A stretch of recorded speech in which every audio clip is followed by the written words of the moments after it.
Oke, shalom.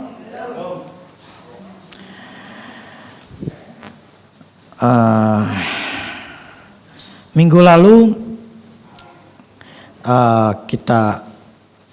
saya berkhotbah masalah hati, yang dimana cek hatimu, karena itulah nasibmu sekarang. Jadi bagaimana hati kita,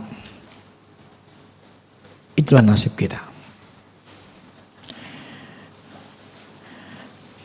Ya, dengan patokan dalam firman Tuhan. Memang hari ini saya akan bicara lagi masalah hati.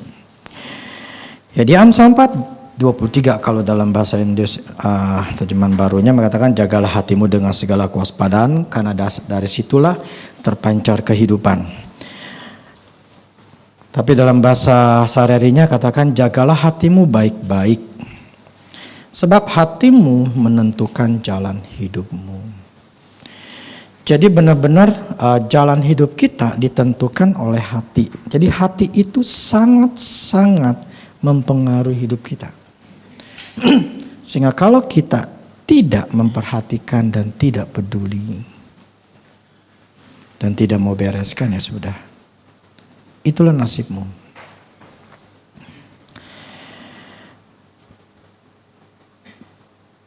Saya berapa hari yang lalu saya ada bermimpi. Saya sendiri sangat jarang sekali, mungkin saya nggak tahu deh ya, pokoknya sangat jarang sekali bahwa saya tuh mendapatkan mimpi. Bahkan mimpinya ini agak aneh. Plus ketika saya bertanya sama Tuhan, ada artinya.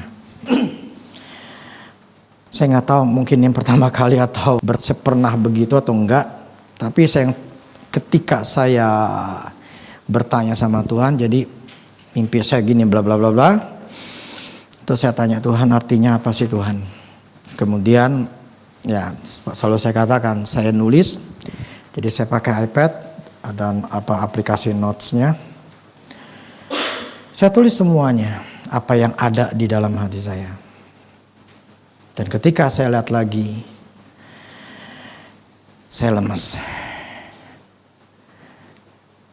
Karena semuanya benar. Begini, ada firman mengatakan begini, lebih baik teguran yang nyata-nyata daripada kasih yang tersembunyi. Ini yang selalu saya tekankan, bahwa saya tidak mendoakan anak saya, tapi saya ngomong kepada anak saya. Entah saya tegur atau saya ajar. Papa saya itu gak pernah ngomong sama saya nggak pernah diajarin. Tapi mama saya selalu ngomong begini, bapak lu tuh sayang lu. Saya akui, papa saya tuh orangnya bertanggung jawab. Otaknya cuma duit buat cukupin anak-anaknya. Tapi gak cuma uang yang dibutuhkan. Jadi saya besar tanpa ada satu bimbingan, tanpa ada teguran, tanpa ada satu pernyataan. Mesti begini, mesti begitu. Jadi saya benar-benar hidup kayak orang yang berjalan dengan sendirinya gitu loh. Jadi itu lebih baik teguran yang nyata daripada kasih yang tersembunyi. Daripada berdoa, mendingan ngomong aja langsung. Kenapa? Karena dasarnya ada firman ya, begitu loh. Dimana seorang bapak harus mengajarkan kepada anak-anaknya gitu loh. Jadi ketika Tuhan ngomong sama saya, dia menegur saya, itu jauh lebih baik. Karena itu akan membuat saya sadar. Karena itu sangat-sangat mempengaruhi hidup saya. Dan akhirnya ya saya bertobat lagi, saya sadar bahwa ini nyata kesalahan yang saya memang saya berpikir. Jadi begini loh. Ketika saya nanya Tuhan kenapa ya kok ini muncul lagi? Maksudnya gini, saya udah tahu. Tapi kenapa diomongin lagi? Maksud saya gini, saya selalu katakan, perbaiki diri kita.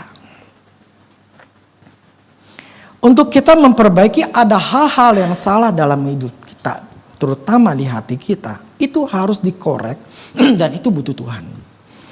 Maka saya bersyukur sekali waktu kemarin saya doain kamu masing-masing tuh. Memang ada yang nggak apa namanya nggak tuntas karena memang kalau nggak badan capek, pengertiannya kurang cukup gitu ya, jadi nggak bisa tuntas. Tapi itu namanya discernment spirit. Discernment spirit itu adalah roh yang menyelidiki, mengerti, mengetahui hati orang itu. Karena kan sudah lama sekali, udah berapa lama nggak doain dan juga nggak menyelidiki gitu loh. Jadi ketika saya doain satu persatu kalian itu discernment spirit itu muncul.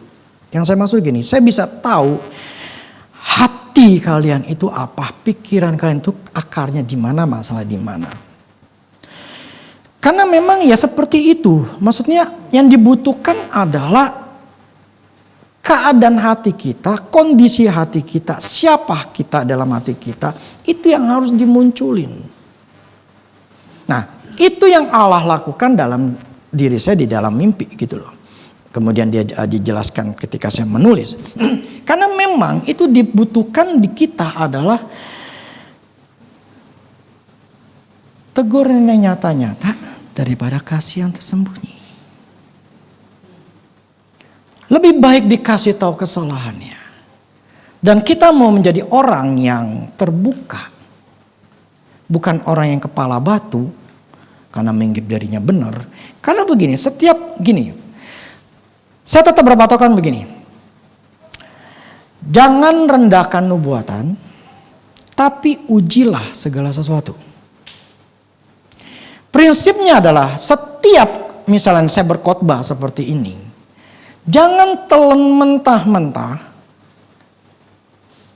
tapi harus diuji. Apakah sesuai dengan firman Tuhan atau tidak? Jadi semua hamba Tuhan termasuk saya ketika kalian jemaat untuk mendengarkan harus jangan ditelan mentah-mentah. Saya ngomong apa nih supaya apapun yang saya katakan jangan ditelan mentah-mentah. Karena prinsipnya kita harus menguji segala sesuatu. Nah ketika kita menguji apakah itu sesuai dengan firman Tuhan atau tidak. Kalau itu sesuai dengan firman Tuhan dan itu menegur diri kita, kita harus terbuka. Ya, memang gua seperti itu. Gua salah. Jadi ketika saya mendapatkan mimpi kemudian saya tulis apa yang Tuhan ngomong dalam hati saya, ya saya uji juga gitu. Ini benar gak? Dan ketika saya melihat lagi, membaca lagi,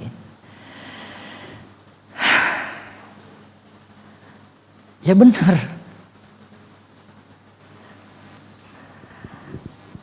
Yang saya maksud begini. Kita masing-masing harus namanya terbuka. Jangan kepala batu. Jangan menganggap dirimu itu sudah sudah sempurna 100%. Ketika ada hal yang benar, nanti saya akan jelasin. Itu kalian menolaknya. Walaupun jelas-jelas itu salah. Nah, seseorang itu terbentuk. Kenapa bisa keras kepala batu? Itu dari kecil. Dari kecil. Kalau dari kecil dia tidak pernah diajar. Dan jadi keras. Maksudnya dikerasin dari kecil. Itu anak jadi keras. Susah sekali diomongin.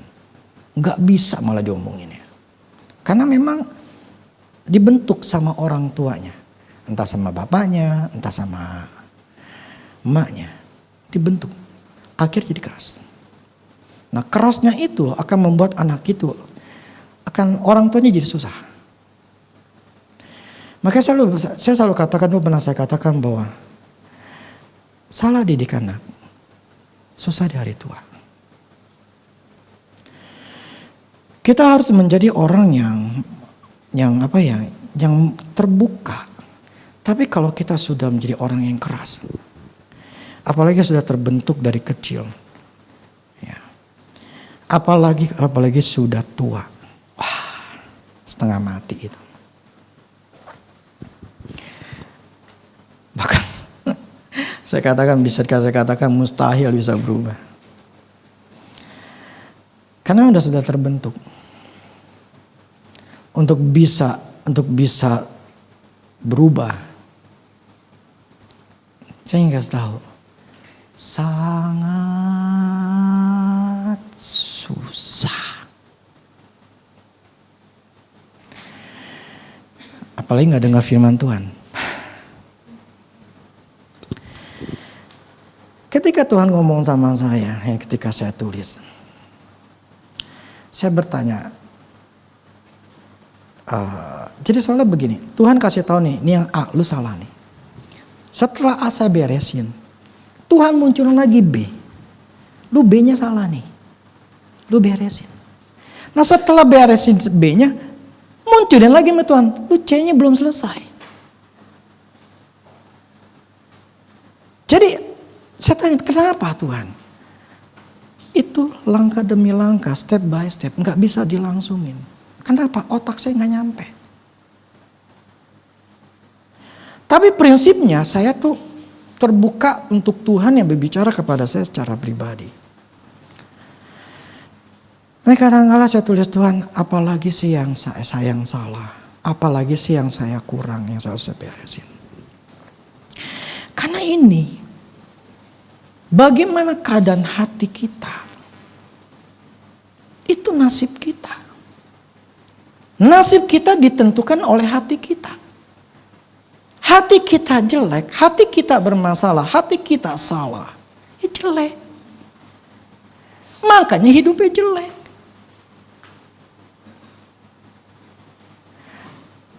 Firman katakan dari buahnya lah kamu akan kenal orang. Buah itu hasil dari mana? Dari pohon. Pohonnya dari mana? Pohon, kalau kadang kan gini. Kalau itu buah baik, perbendaharaan yang baik akan mengeluarkan, dari Tuhan pernah bicara masalah hati gitu ya. Dari mulut gitu ya.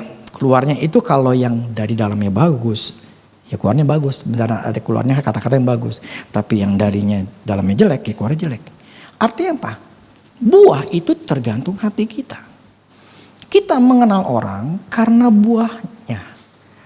Kalian mengenal saya karena buahnya. Saya seperti apa.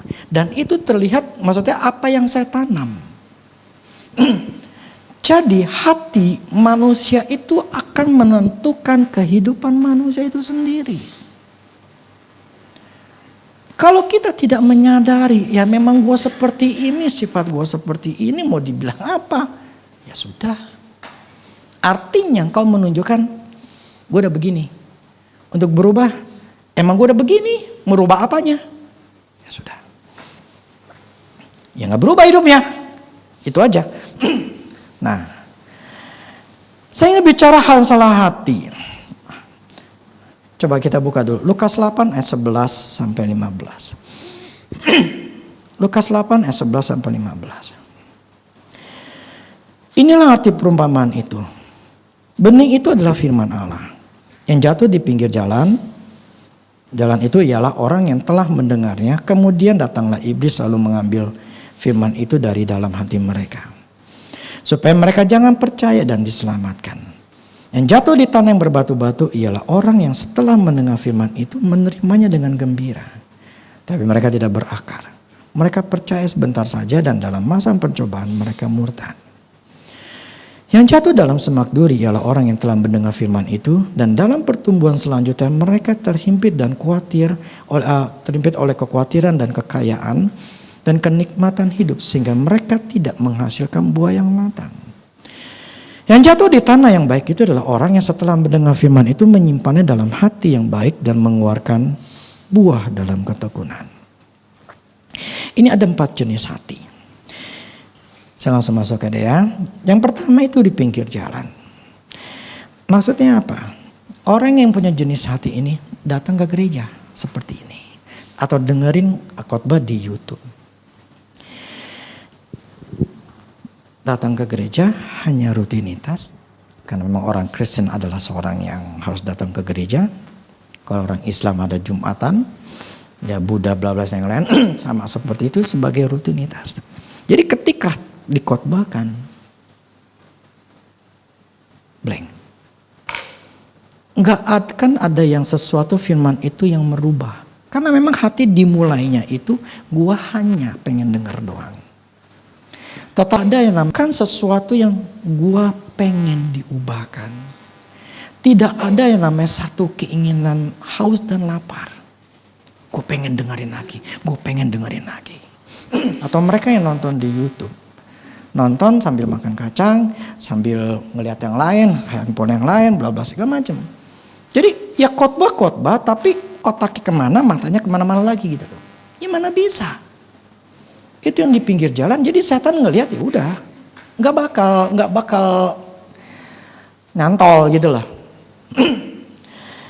Yang kedua di bebatuan. Dengar, terima dengan senang hati, tapi nggak berakar. Percaya sebentar. Ketika ada masalah, karena masalahnya belum selesai. Ketika ada masalah, mulutnya negatif. Di gereja, yes, amin. Gue percaya akan Tuhan, gue percaya gue bisa. Pas pulang, besokannya, ketika masalah ada, udahlah kalau memang begini, udahlah Tuhan lah, capek gue, udahlah. Akhirnya kita ngomong hal-hal yang negatif, jadi percaya cuma sebentar di hari Minggu.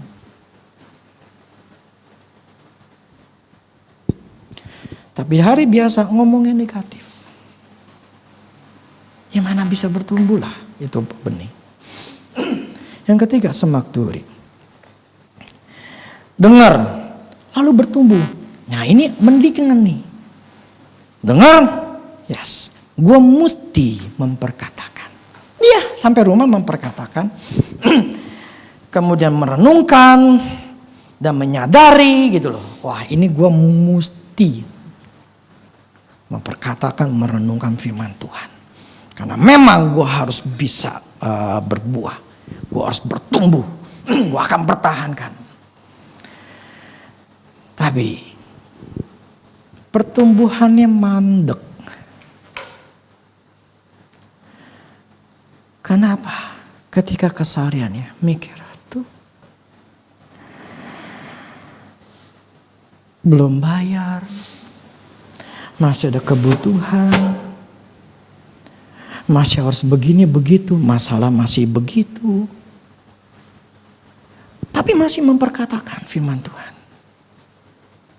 Masih ngomong tuh firman Tuhan, masih memperkatakan firman Tuhan. Tapi masih ada yang namanya ketakutan, masih ada kekhawatiran, masih ada kebingungan. Dia sadar bahwa itu ada. Maka dia berusaha untuk melawannya. Tapi itu kehimpit. Nggak bisa bertumbuh. Di sini kenikmat kekayaan dunia.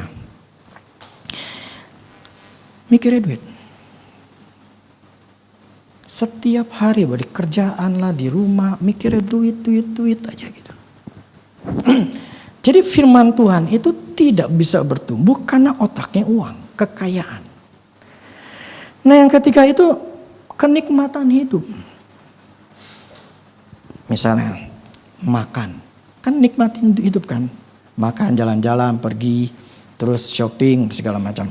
Itu kan menikmati hidup. Tapi otaknya cuman hanya menikmati. Misalnya contoh makan. Selama gua hidup pokoknya makan aja lah. Emang yang gua pikir nikmatin hidup. Makan aja. Saya ada pernah dengar orang yang ngomong kayak begitu. Benar, makannya gila-gilaan. Ya umurnya pendek.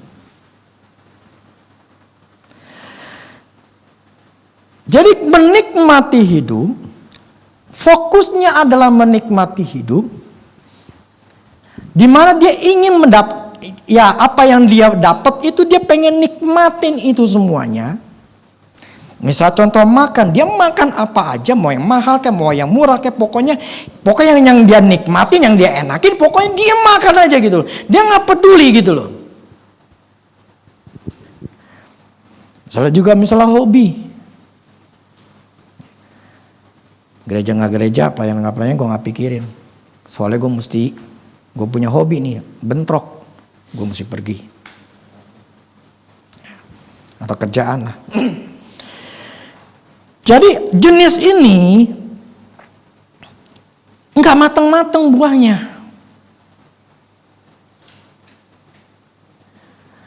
Jadi gini, saya ingat sekali. Berapa tahun yang lalu,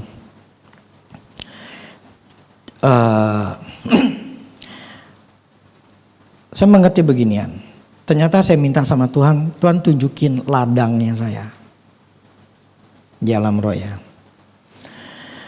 Nah, dari apa yang saya taburkan, saya seringkali membeli, bukan cuma persepuluhan, saya juga memberi. Itu taburan saya, itu adalah benih, gitu loh. Jadi di alam roh itu terlihat saya mempunyai kebun-kebun atau luasan area gitu ya, di mana ada pohon-pohonnya.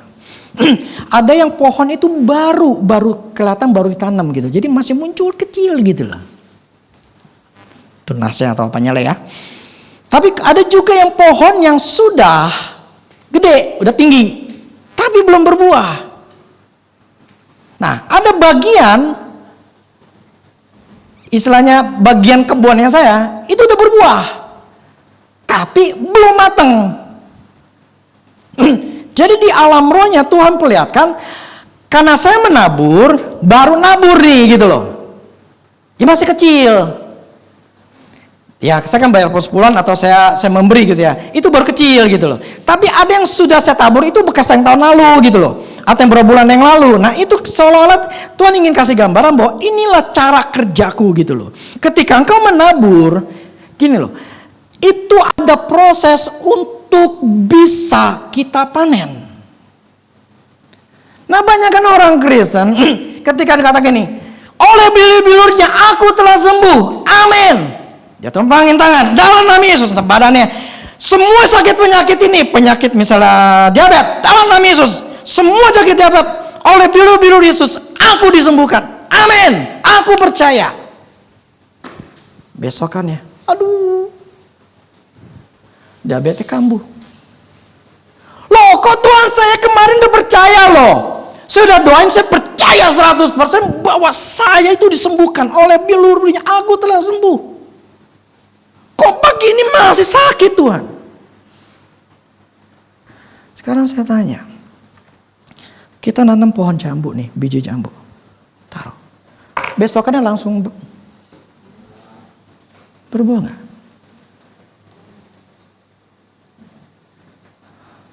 Ya nggak berbuah. Tapi orang Kristen pengen ya dapat instan. Ngomong sekali, besoknya udah dapat hasilnya, atau minggu depan dapat hasilnya. Nah ini yang seringkali kita nggak diajarkan, bahwa segala sesuatu ada proses untuk bertumbuhnya. Nah yang ketiga ini, pohonnya kalau kita nggak pelihara, maksudnya gini, ini akibat ada yang namanya kekhawatiran, akibat ada namanya kenikmatan hidup, ada akibat karena pengen duit gitu loh, otaknya di duit. Ini membuat pohon kita nggak mateng-mateng. Akhirnya kita nggak dapat.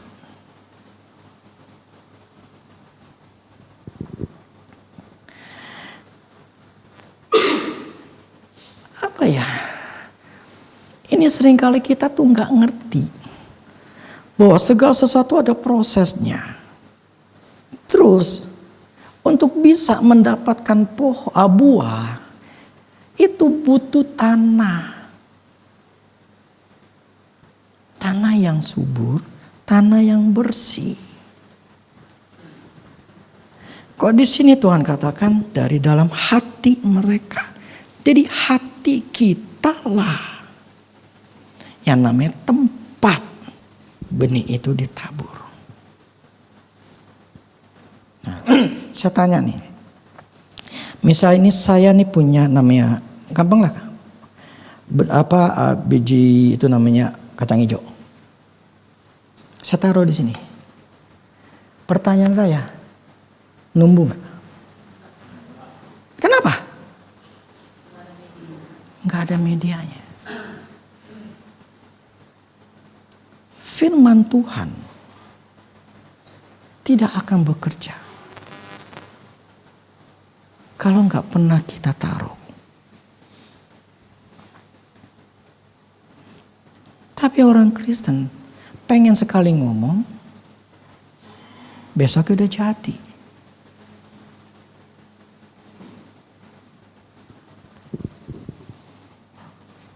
Bukan seperti itu cara kerja kerajaan Tuhan. Kita tidak bisa mengklaim dalam satu hari. Oke, kita klaim ini aja yang jenis yang nomor 3 aja. Dia udah ngerenungin loh.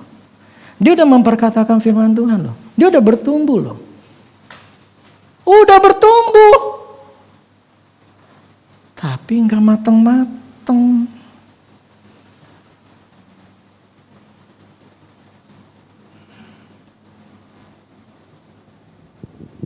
Akhirnya nggak dapat. Salahin siapa? Tuhan. Tuhan nggak pernah salah. Terus gimana? Itulah kita harus melihat hati kita. Apalagi yang salah, Tuhan. Apalagi yang saya harus beresin, Tuhan. Saya pengen buah saya mateng. Saya pengen dapet. Apalagi Tuhan, hati saya yang harus diberesin.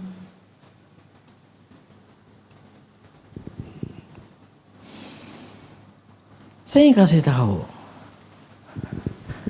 Enggak mudah. Dapat janji Tuhan itu enggak mudah. Buah itu ada lima dalam aspek hidup kita. Buah dalam pertama itu masalah ketuhanan. Itu membuat jiwa kita menjadi tenang, damai sejahtera, percaya. Yang kedua, buah dalam kehidupan kita di keluarga. Suami, istri, anak-anak. Buahnya apa? Contoh tadi saya bilang anak. Apa yang saya tabur kepada anak saya, itu akan saya akan tuai nanti. Jadi buahnya yang saya akan terima, itu nanti seperti apa, itu anak saya. Jadinya kayak apa. Saya tanam apa? Benih firman ya. Satu benih firman yang saya tanam. Firman Allah kata gini, jangan membuat hati anakmu kecewa atau syak hatinya atau luka. Saya punya benih di situ, makanya saya menjaga jiwa anak saya, hati anak saya, supaya anak saya tidak takut sama saya, tidak kecewa sama saya, tidak kepahitan sama saya. Karena firman yang mengatakan seperti itu. Saya pegang itu supaya anak saya itu tidak kecewa. Karena firman yang ngomong gitu. Jangan membuat hati anakmu luka atau kecewa. Makanya semua anak saya tidak ada yang takut sama saya. Mengenai istri, mengenai suami, saya sebagai suami, firman Allah katakan kasihlah istrimu. Sebagai laki-laki, saya harus memimpin keluarga, saya harus menamainya ya sebagai pemimpin. Itu benih-benih firman, tinggal kita nanamnya apa. Nah itu keluarga. Kemudian bicara masalah kesehatan. Bagaimana pakai kita benih? Ada yang benih dalam diri kita, kita tanam di dalam apa? Untuk masalah kesehatan kita. Di mana kita firman katakan gini, kita harus menjaga. Tidak tahu tubuhmu bait kudusnya Allah. Kita tahu bahwa ini tubuh kita adalah bait kudusnya Allah. Kita harus menjaga supaya tidak merusaknya. Nah, benih itu kita tanam. Nanti ketika kita tua, yang nggak penyakitan. Benih pekerjaan, keuangan. Apa pekerjaan? Benihnya apa? Keuangan apa? Benihnya apa? Itu semua ada butuh benih. Nah, itu buah yang akan kita peroleh nanti. Jadi ada proses yang harus kita lalui supaya buahnya itu kita nikmatin. Nah, sekarang kita nanam aja kagak, tapi pengen minta diberkati sama Tuhan, minta supaya disembuhkan. Sekali ngomong dalam nama Yesus aku sembuh, tapi dia nggak punya akar, nggak punya dasar. Nah, ini yang keempat, hati yang baik. Artinya hati yang tidak keras, mau membuang segala kotoran ketakutan, kebingungan, keraguan-raguan. Jadi hatinya bersih. Nah, akibat bersih, benih itu bisa tumbuhnya bagus. Itu pun juga ada prosesnya.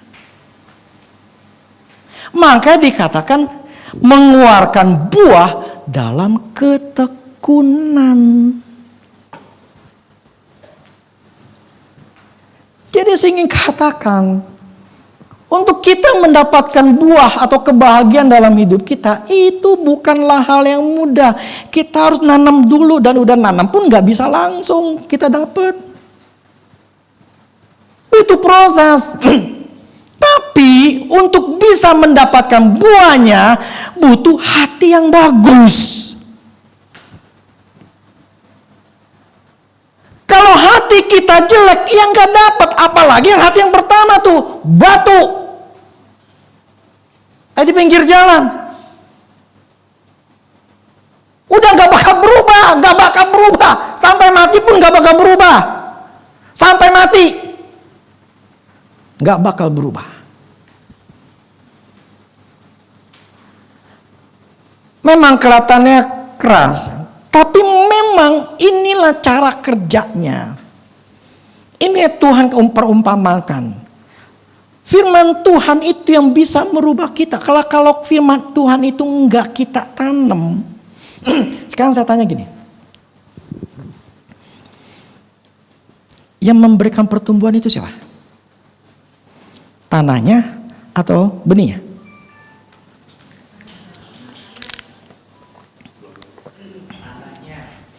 Tanahnya. Nah, kalau benih saya taruh di sini, ini nggak ada tanah, nggak ada media, nggak numbuh. Firman sehebat apapun juga, firman yang sebetulnya ada sebagai jawaban dalam hidup kita, selama itu tidak pernah ditanam dalam diri kita, tidak akan pernah berbuah.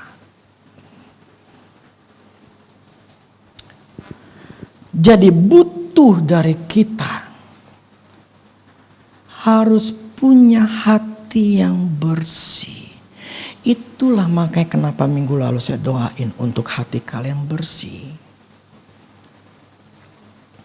Ketika hati kita diselimutin dengan kotor, dengan kekhawatiran, ketakutan, ini akan membuat buah kita enggak mateng-mateng. Enggak. Jadi kita enggak dapat. Bertumbuh, kita ini semua bertumbuh. Pohon kita ini bertumbuh, tapi numbuh doang gitu loh. Mulai ada buahnya, tapi buahnya sendiri enggak mateng-mateng. Bantut gitu loh. Enggak mateng-mateng. Tapi kita enggak sadari gitu loh. Inilah yang Tuhan ngomong sama saya.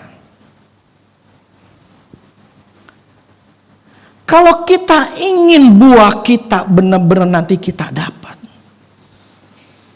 Kita harus membersihkan hati kita total 100%.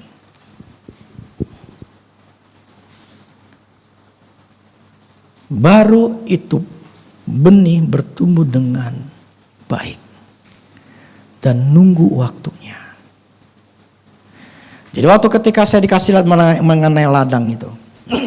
Waktu itu saya dikasih tahu juga.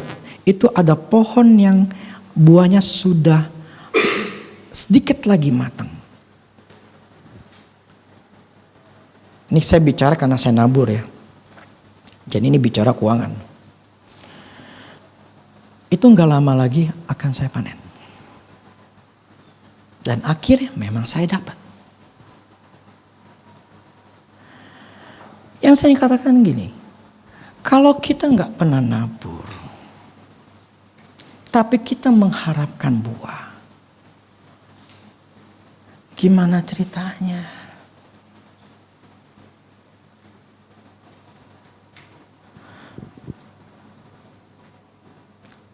Kita harus menyadari problemnya bukan di Tuhan. Problemnya di hati kita.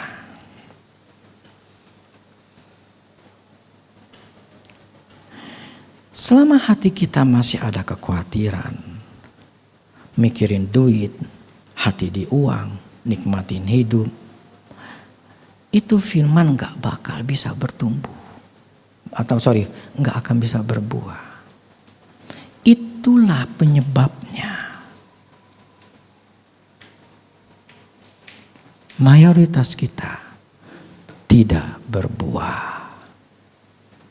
Pertumbuhannya mandek. Mandek. Karena di hatinya ini ada yang salah. Kekhawatiran dunia, kekayaan dunia, kenikmatan hidup. Atau yang lain, ada dosa-dosa yang lain. Hati kita, kalau ingin benar-benar bisa menghasilkan buah, ini pure 100% itu bersih, putih. Ada kotoran satu titik, kan minggu lalu saya katakan kayak itu di alam rohnya terlihat hati yang bermasalah, yang salah, itu diselimutin.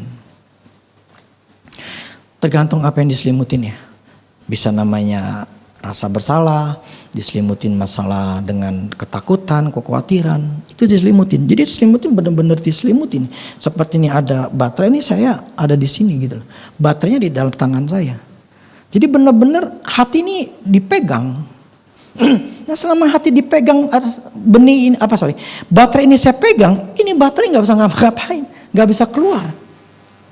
Yang memberikan pertumbuhan adalah firman katakan gini. Aku menanam, Apolos yang menabur.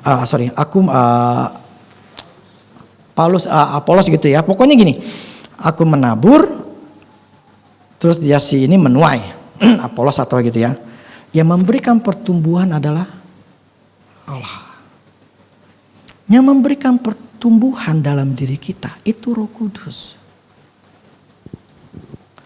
Selama Roh Kudus ada di hati kita, selama Roh Kudus dalam hati kita, di mana ada namanya titik-titik, di mana dikuasai sama kegelapan, Roh Kudus yang seharusnya memberikan pertumbuhan itu nggak bisa. Karena apa? Bukan karena Roh Kudus yang nggak punya kemampuan, bukan. Karena kitanya yang harus beresin. Membuang semua kekhawatiran, membuang segala rasa bersalah, membuang hal yang lain-lain. Nah, masing-masing kita yang tahu. Selama ini masih dalam diri kita, ini kita nggak bisa berbuah. Ya suka nggak suka, lihat fakta aja. Itu aja. Nggak benar, ya lihat faktanya aja. Kalau kita mesti menolak, faktanya aja. Faktanya apa sekarang yang saat ini? Nasibmu sekarang kayak apa? Dari 5 aspek hidup ini, buah rohnya seperti apa? Makanya dari awal saya katakan, kita semuanya seharusnya terbuka. Teguran yang nyata-nyata itu lebih baik daripada kasih yang tersembunyi. Lebih baik saya ngomong apa adanya daripada saya sebagai pendeta yang lip service atau ngejilat. Supaya kamu gak tersinggung.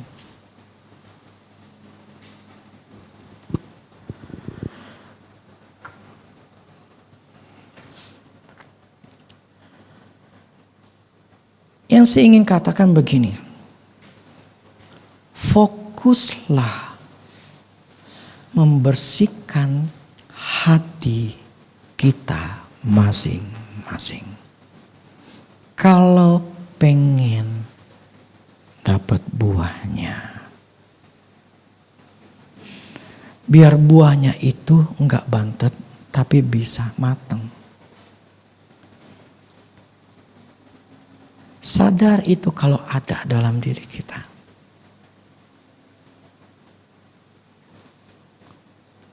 Tapi kalau nggak mau nyadari, it's okay.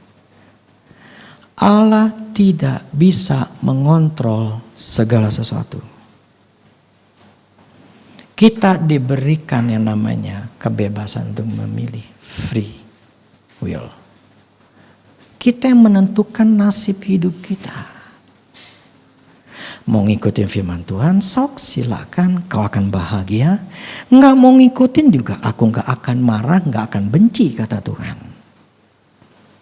Kan itu keputusanmu, dan aku hargai.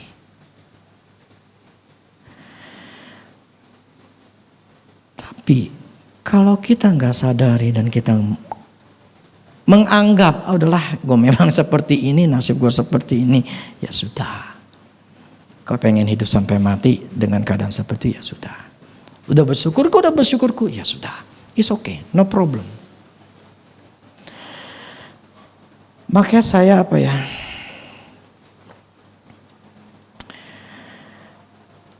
karena saya ngerti beginian. Saya punya anak, saya berusaha menjaga anak saya. Menjaga jiwanya. Karena jiwa, pola pikir, pikiran yang salah, hati yang salah. Saya akan nikmatin anak yang susah. Dan saya mengerti bahwa ini tidak boleh. Makanya tadi saya awal katakan, saya menjaga hati anak supaya tidak kecewa. Enggak cuma masalah kekecewaan, tapi menjaga mereka dalam keadaan tetap percaya. Maksudnya apa? Saya tidak pernah doa bareng sama anak saya supaya Tuhan bukain jalan karena lagi susah. Loh, kan seanak seharusnya mesti tahu dong kekhawatiran orang tua. Saya tidak mau anak saya khawatir. Karena kekhawatiran itulah jadi biang keladi membuat orang tidak bisa berhasil.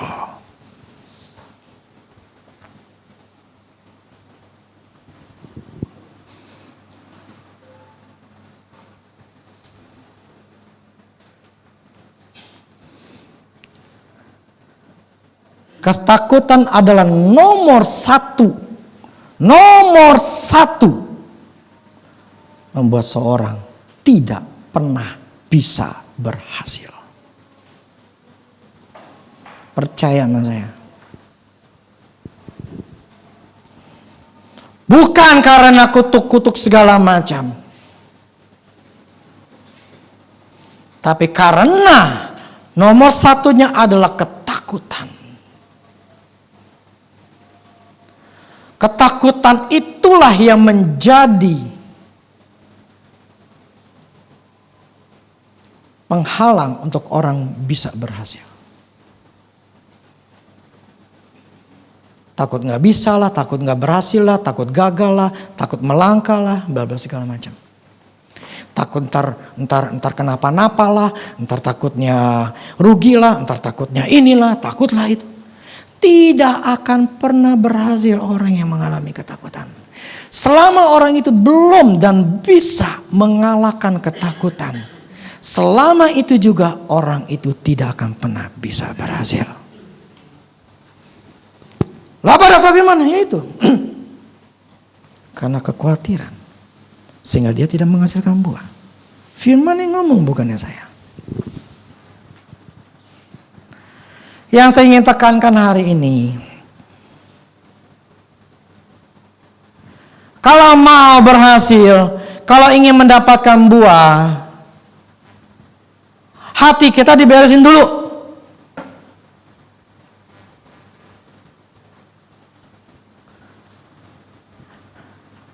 Apa yang salah dalam diri kita, di hati kita, itu yang harus dibereskan, itu harus dibersihkan total 100%. Maka gunanya itu firman Tuhan, gunanya untuk kita pelepasan. Supaya kita membuang, mencabut hal-hal yang jahat, karena kita yang membiarkan itu setan masuk. Terus terang, saya pernah ngalamin gitu, saya kapok sekali.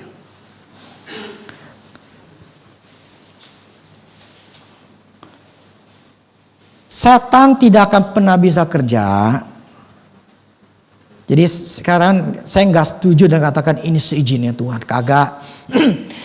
Itu seizin orang itu. Masalah terjadi seizin orang itu. Entah akibat dia nabur yang bulan lalu, tahun lalu, akhirnya kayak begini. Tapi tetap prinsip bahwa Tuhan tidak pernah memberikan kejahatan di dalam hidup kita. Itu aja. Jadi ketika kita punya masalah, kita ada masalah, bahkan mengalami kerugian, mengalami bermasalah, itu bukan karena Tuhan yang menjadi sumber masalah kita. Tapi kita yang izinkan itu setan masuk.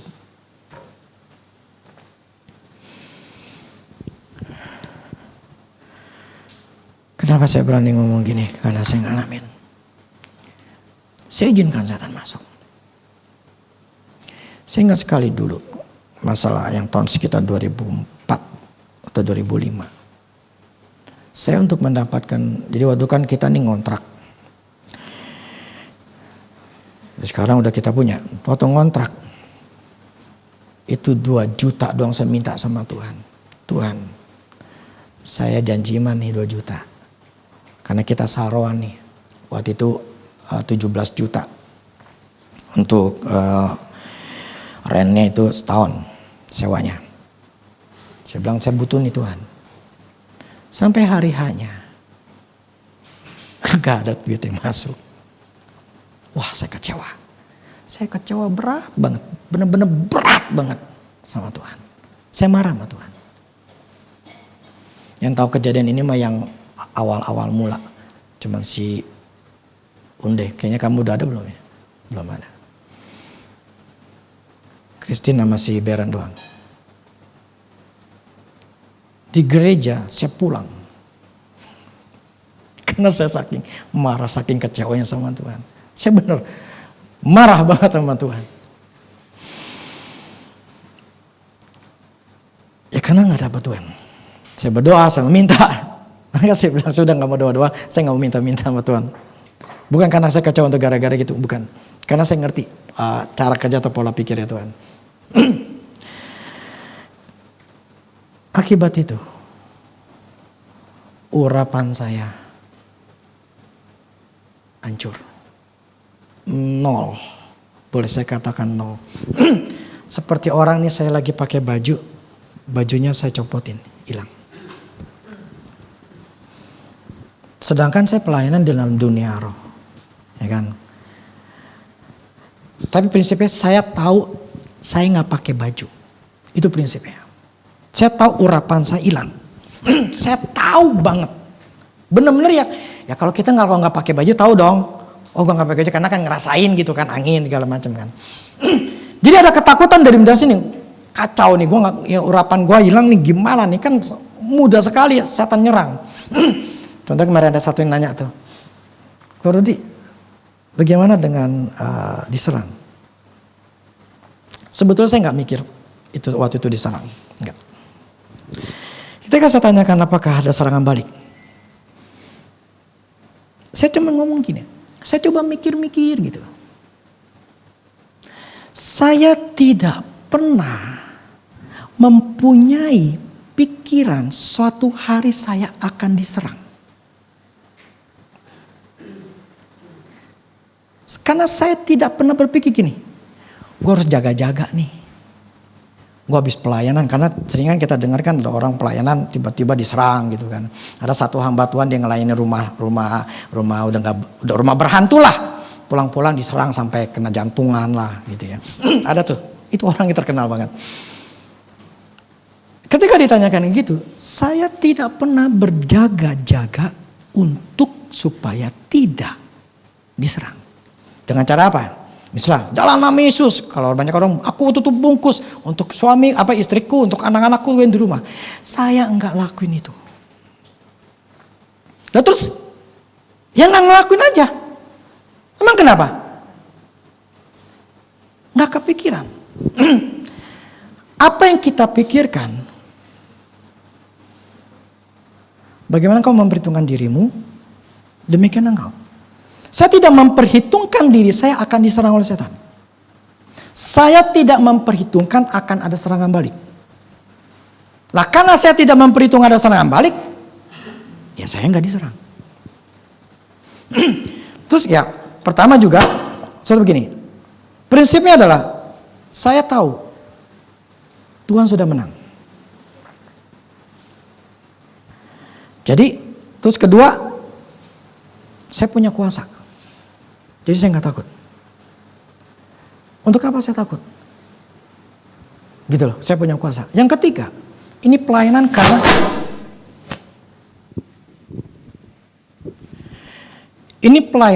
karena maunya Tuhan, bukan maunya saya. Ya sudah, saya aman. Jadi kemanapun saya pergi, pelayanan atau apapun juga, saya tidak pernah bilang, Tuhan jagain istri saya, jagain anak-anak saya supaya tidak kenapa-napa nih saya mau pelayanan. Kagak. Ya karena dasarnya seperti itu. Nah saya balik lagi begini.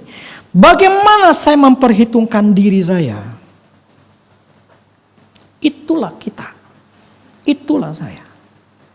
Jadi hati kita menggambarkan diri kita. Jadi kita harus melihat keadaan hati kita seperti apa. Nah, prinsipnya hari ini, saya akan gak lama lagi saya akan selesaiin. Bagi mereka yang mau didoakan, tujuannya adalah membersihkan hati kita total 100%. Supaya ini tidak menguasai kita. Oke, saya jadi ingat lagi. Tadi yang saya merasa urapan saya hilang. Saya tahu hilang. Saya bilang, aduh Tuhan nih, gimana nih? Saya harus mendapatkan urapan ini. Saya harus pakai baju lagi. Dan ketika saya berusaha, saya kasih tahu sangat susah sekali. Saya seperti orang terseok-seok. Seperti saya bukan jalan, seperti saya lagi tengkurap, saya lagi jalan terseok-seok dengan begitu sangat susahnya. Saya lupa berapa lama, saya sampai ngomong, Tuhan, saya sadar saya salah. Apa yang saya lakukan untuk saya bisa membalikkan kadar urapan saya.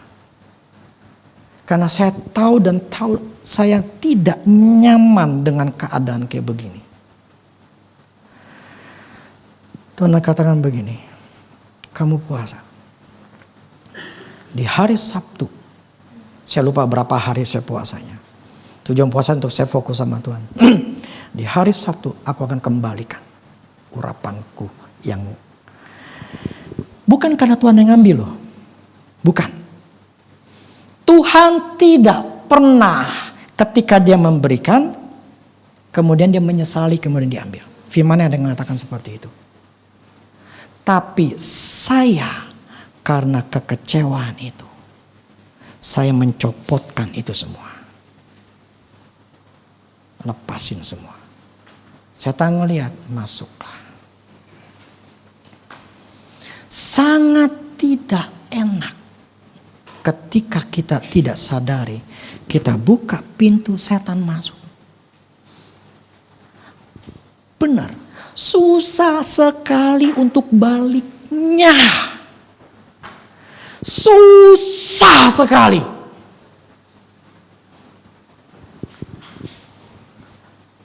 Maka kalau firman tadi Amsal katakan, jagalah hatimu dengan segala kewaspadaan. Jagalah hatimu, karena dari situlah terpancar kehidupanmu, dari situlah arah hidupmu kayak apa.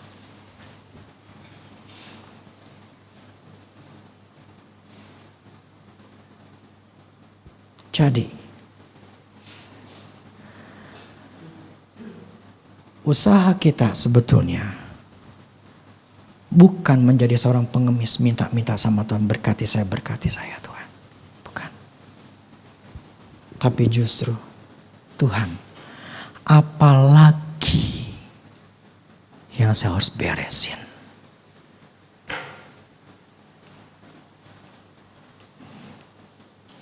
Karena otomatis ketika hati kita bersih, tidak ada kekhawatiran, tidak ada kenikmatan, tidak ada kekayaan yang dipikirin. Itu akan bertumbuh dan berbuah. Kita dapat. Pasti dapat. Jadi bersihkan hati dulu. Bersihkan hati dulu. Kalau nggak bersih-bersih, ya udah hidupmu nggak berubah-ubah.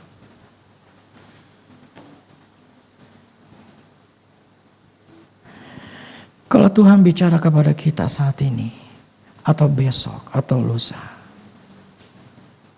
Tadi saya katakan, ujilah segala sesuatu. Ambil yang baik, ambil yang benar. Dan perbaiki. Fight lawan itu. Kalau hati kita bersih, hati kita bagus, hidup kita bagus. Amin. Ngerti? Kebahagiaan ditentukan oleh kita. Bukan Tuhan. Nangkap ya? Ini akan bertentangan dengan banyak orang yang akan dibilang Tuhanlah yang memberikan. Benar. Tuhan sudah nyediakan. Tapi kita apakah mampu yang namanya membetulkan diri untuk bisa mendapatkan kebahagiaan itu. Jadi fokusnya bukan di Tuhan. Fokusnya adalah perbaiki diri kita sendiri. Kebahagiaan semuanya sudah Tuhan sediakan. Amin. Jadi kalau ada masalah dalam hidup kita, ada yang jelek-jelek dalam hidup kita, ingat itu bukan seizin Tuhan. Tuhan tidak pernah merancangkan yang jahat. Jadi jangan menghina Tuhan. Amin. Jangan jelekin Tuhan. Tapi kita harus tahu, sekalipun ada masalah, bukan kita menjadi kecewa sama Tuhan. Tapi kita lebih baik kita memikirkan apa yang harus kita bereskan Tuhan. Gitu loh. Bukan menangis, mengeluh. Gak ada gunanya. Oke, hari ini saya akan doakan kalian. Mungkin pelepasan untuk membuang selaputkah yang menguasai hati kita. Bintik-bintik atau hitam-hitam dalam hati kita yang ngeracunin hati kita. Amin. Kalian yang tahu masing-masing. Amin. Yang penting terbuka, saya mau dibersihkan. Saya mau bahagia. Saya gak mau susah. Amin. Dan bagi yang mendengarkan di YouTube, silakan dengarkan lagi yang minggu lalu quote doanya. Saya gak akan ulangin hari ini. Dengarkan aja cara doanya seperti apa. Karena prinsipnya, selama kita mau menghancurkan kuasa dalam diri kita, kuasa gelap itu, kita pasti bisa. Amin. Oke, demikianlah firman Tuhan.